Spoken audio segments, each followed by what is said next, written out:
In the last few weeks, Bitcoin crossed $40,000. That's twice bigger than its 2017 peak when it turned into a bubble. If you were smart enough, you probably bought a lot of Bitcoins when Bitcoin crashed and was floating around $3,000. If you invested in Bitcoin just 2 years ago, you could have easily grown your money by at least 10 times. But the question is, how do you buy Bitcoins?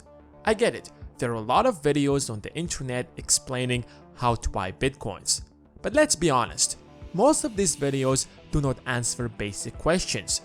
How do I buy Bitcoin safely? Where do I get my private keys? Why do I even need a private key? Where do I store my Bitcoins? How do I know that it's safe? Why do they always get hacked? And a million other questions that most of these videos do not answer. So here is your step-by-step guide on how to start investing in Bitcoin safely.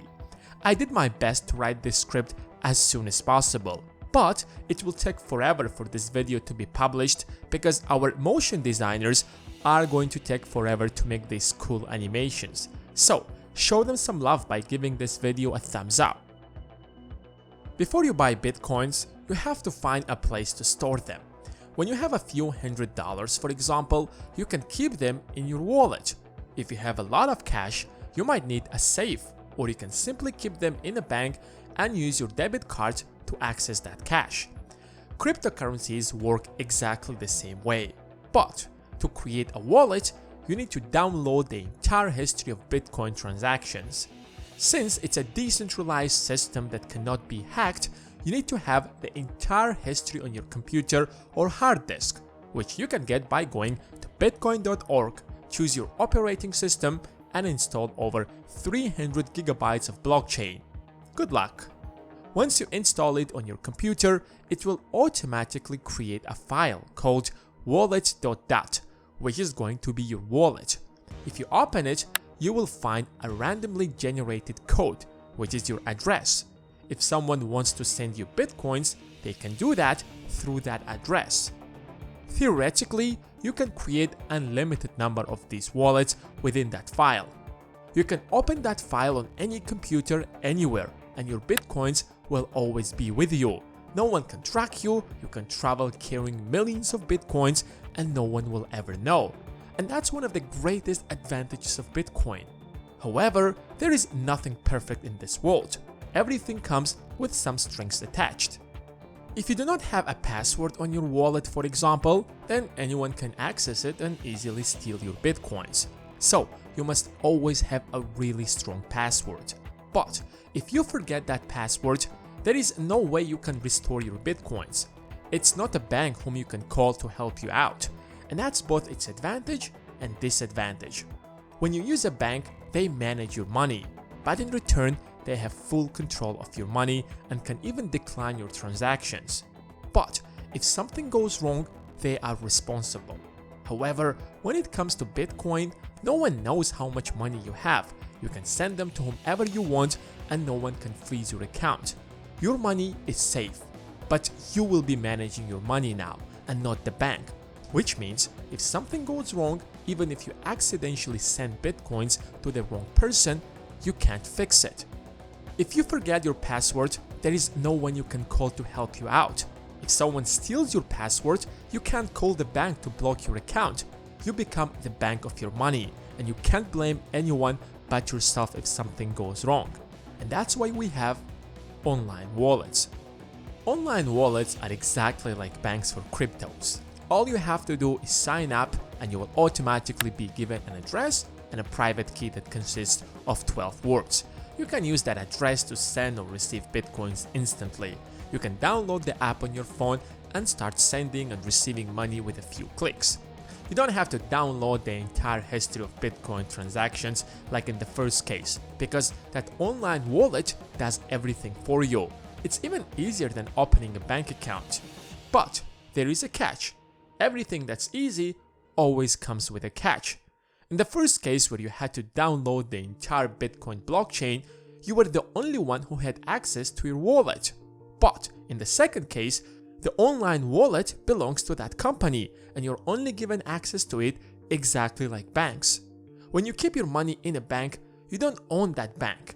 The bank simply opens an account for you and gives you access to that account, which means the bank theoretically can block you, freeze your account, or even steal your money. But because banks are heavily regulated, at least compared to online crypto wallets, it's very unlikely that any major bank would do something like that, unless you're going to do some shady business.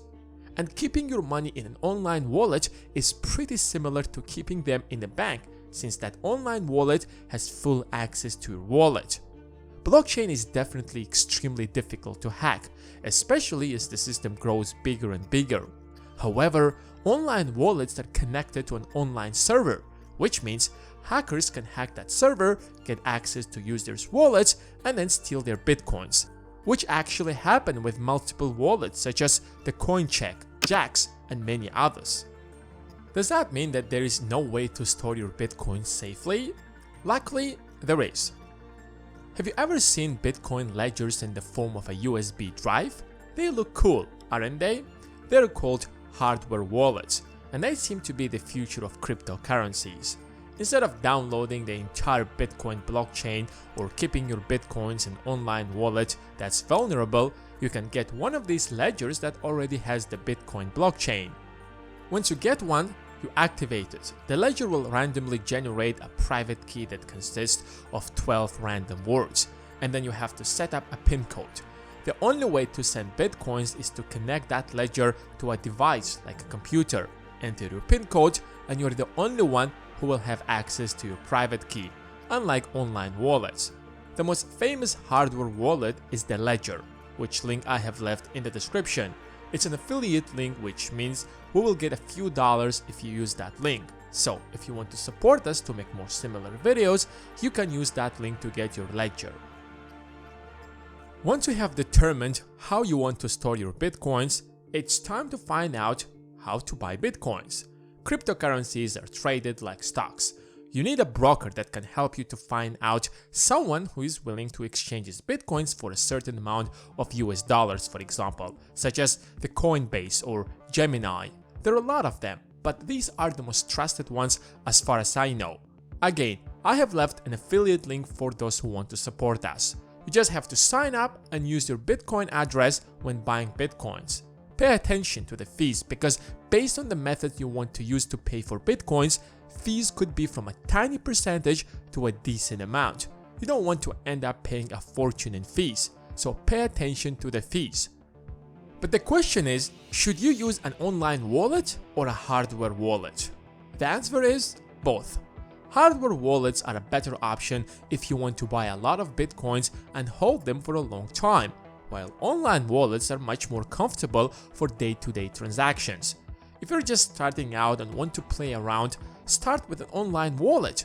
If you want to get serious and want to invest heavily in cryptocurrencies, then it's much safer to spend $100 and get a ledger, just to make sure that your Bitcoins are safe. But remember that if you forget your private key, you will lose your Bitcoins forever. A lot of enthusiasts are going to dislike this video because I have missed a lot of things and shed some lights on the disadvantages of cryptos. But my job is to make sure that I present to you both the positive sides and negative sides and let you decide what you want to do. And for God's sake, don't believe the scammers who are going to use our name to ask you for money or scam you any other way. If I'm the one who is replying to you, remember, my name will be highlighted with a tick besides it. Cryptocurrencies definitely have a future, but remember that this technology is still at its early stages and has a lot of flaws. That's the nature of any technology. It will take us some time to fix all the problems and make it both safe and easy to use. It's like the internet in the 2000s. Bitcoin price could reach $100,000 or even $200,000, but it also could crash to the rock bottom and worth pennies. I'm not discouraging anyone, but if you decide to invest in Bitcoin, remember that it's a risky investment, which means if it succeeds, you will get generously rewarded, but if it doesn't, you can end up losing your entire investment. It's impossible to explain everything in a 10-minute video, but I hope this video answered your major questions about how to buy Bitcoins, where to store your Bitcoins, and how safe these wallets are. If you want to support our channel, you can do so by using our affiliate links in the description. And remember that you can track my investments by joining my Patreon and get 4 free stocks from Webull if you open an account and deposit $100. Thanks for watching, and until next time.